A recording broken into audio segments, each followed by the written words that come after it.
Welcome back to Livestream Hub. Again, I'm your co-host, Nathan Rajendran, and today I'm joined by Molly Wood and Chris Coulter, who are going to be speaking with us about influence listening and their roles in that and what they do in sustainability. So I'd love to hand it off to both Molly and Chris to introduce themselves and tell our Livestream audience a little bit more about your roles and what it is that you do in this space. Go first. No, you go. Come on. Thanks, Samir. So GlobeScan is an insights and strategy firm. We do lots of consumer research, stakeholder engagement, all with the intention of trying to help organizations understand their ecosystem of stakeholders and then driving strategy forward to be leaders. Absolutely. And I am a journalist and venture capitalist focused on climate tech and climate innovation. And I was a tech and business journalist for a long time. Eventually realized that it turns out the climate crisis is also a very big tech and business story. Yes. And so I have dedicated probably the last 6 or 7 years to storytelling and then this pivot into venture capital to try to directly fund startups in the space.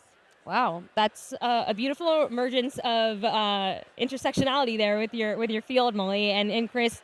Very cool to hear about GlobeScan. And one thing that we heard about in the keynote is that common thread of intentional listening and influence, and what that means in the space. Dylan said it so beautifully on stage. One of the best ways to lead and to win people over in this space is to truly listen with intentionality, which each of you practice in your work in different avenues. I'd love to hear about how that authentic listening and influencing comes up in both of your fields of work. Chris, let's start with you. Well, it's very much predicated on our philosophy and our entire business model is the value of listening as a precursor to understand expectations, concern, and then also to ultimately mobilize change, right, and build trust. And we know when we're talking about organizations that have many different stakeholders in a very complex environment, multiple geographies, that's a lot of listening to do it well and effectively because people's views and understanding and expectations in Beijing are very different than in Mexico City. And if you're a climate scientist in Germany, you've got a different understanding or expectation from an organization than if you're a rural farmer in southern India. So Sure. this is a really important thing, and most people get it intuitively. But it's active listening means proactivity and finding ways to respond on the back of what you pick up. Absolutely. You touched on a really good point about intentional listening, which is also knowing your audience, like knowing who you're talking to and what you're talking about is extremely important when it comes to influence and that intentional listening that we mentioned. And Molly, I'd love to hear from you. I mean, that is sort of the core of your work, really. It's funny. I was actually thinking it's the core of both of our work. Like in a lot of ways, we are both doing journalism and sort of data gathering. And yes, fundamentally, it really is about it listening to people and broadening as much as you can the number of people that you're listening to and sort of trying to be neutral in the approach to everyone, right? Because everybody's in a different place. There are people at this conference who have been in this space for 20, 30, 40 years who are beaten down and frustrated. And then there are new faces coming in and being like, I got this. I'm going to fix it all. And everything in between when it comes to consumers and sustainability professionals and politicians. And so I think it really is, it's about knowing who your audience is. And then I know this sounds weird, but crafting your listening appropriately, right? So that you're taking the right information away from the conversations you're having. And then ideally turning it into influence or action. That really is the goal. It's like, we're not trying to do this passively anymore. We want outcomes and analysis and insight to come from that listening. Yeah. So Collaborative driven. Yeah, makes a lot of sense. And Chris, speaking of crowdsourcing and using that information that you've gathered through like all these conversations that you've had, GlobeScan just released a report on sustainable value creation, and it identifies 4 different gaps stopping sustainability commitments from becoming operationalized and actually implemented. So, on the theme of intentional listening, how did GlobeScan start that initiative, aid in that report, and what were some of the findings there? Yeah, so it was a co-created research project with Salesforce and two wonderful thought leaders, Bob Eccles, who is a visiting professor at the Science School of Business, University of Oxford, and a very established, leading thinker on transparency and investor finance, financial information. And then Allison Taylor, who's also a professor now in academic, the Stern School, doing fantastic work. And she just published a book today or tomorrow called Higher Ground, which is exciting. But it's building on some work that they did last year on what defining the role of the CSO. And then Salesforce wanted to take that and get an audit of how our company's approaching sustainability. And so we're trying to have a snapshot of what is the state of play of sustainability today.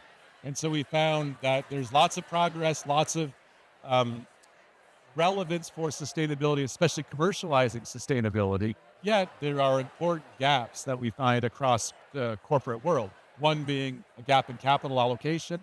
We need desperately more resources applied to delivering on the sustainability promise inside companies. One around implementation. Are we focusing on value creation effectively that are especially related to growth drivers like sales and investor engagement? Or is it softer like relationships and brand reputation? Third is around integration. So the process, we're probably halfway through that process where we are kind of beginning the integration with different functions across the enterprise, but just halfway. Lots of work to close that gap. And then finally around the data gap. And we have 27% of respondents saying that they have very access to high quality data only. So the majority of companies are still looking for better data to understand and measure and then respond. Absolutely. So out of the 4 gaps that you noticed, which one do you think requires the most attention? Or do you think it's sort of like a medley of all? I Of course think it it's an is. integrated, interdependent piece, and I don't think you can do one without the other 4. So it's a holistic set of change. And it's like part of the journey. We've gotten this far after 30 years of corporate sustainability, and we're halfway there, and now we've got to close those gaps. Absolutely. Thank you so much, Chris. I mean, and Molly, you've built a business on climate storytelling and climate solutions media. How does storytelling and influence and listening translate for you?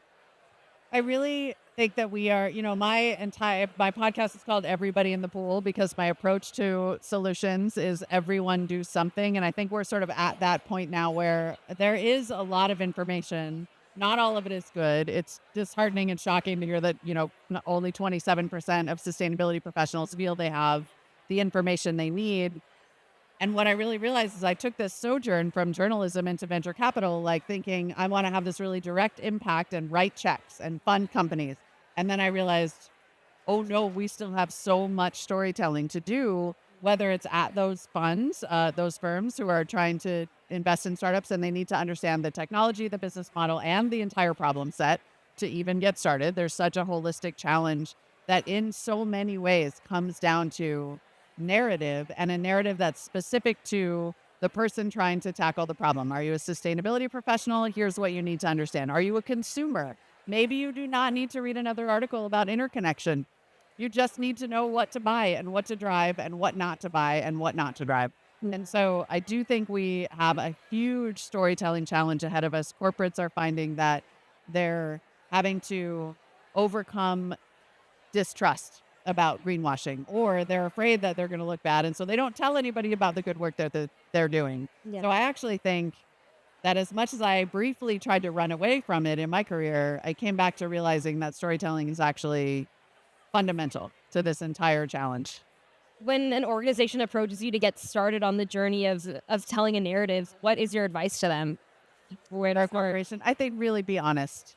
Be honest about where you are, and that will help pull someone else along who is maybe a little bit stuck or maybe a little worried. Like, be as transparent as you can. You will always be forgiven for that. You will never be forgiven for fudging. Absolutely. Transparency is key. And with about 30 seconds left on the clock, do you guys have anything that you're looking forward to at the conference? Yes, the climate comedian tomorrow. Apparently that's Stuart quite exciting. Goldsmith, yes. The karaoke slideshow, and I want to hear more from T.S. Eliot, which is AKA Joe Macauer, and more poetry. From Amazing. I didn't know I wanted more poetry, and I do, after seeing that, want more I poetry. know. I kind of want to put a beat behind it and make it a rap and just give Joel a microphone and just let him take over the keynote. But thank GreenBiz you. remix. Yeah, GreenBiz Remix, yes. Thank you guys so much for tuning in. And to our audience, you just heard from Molly Wood and Chris Coulter. Thank you so much.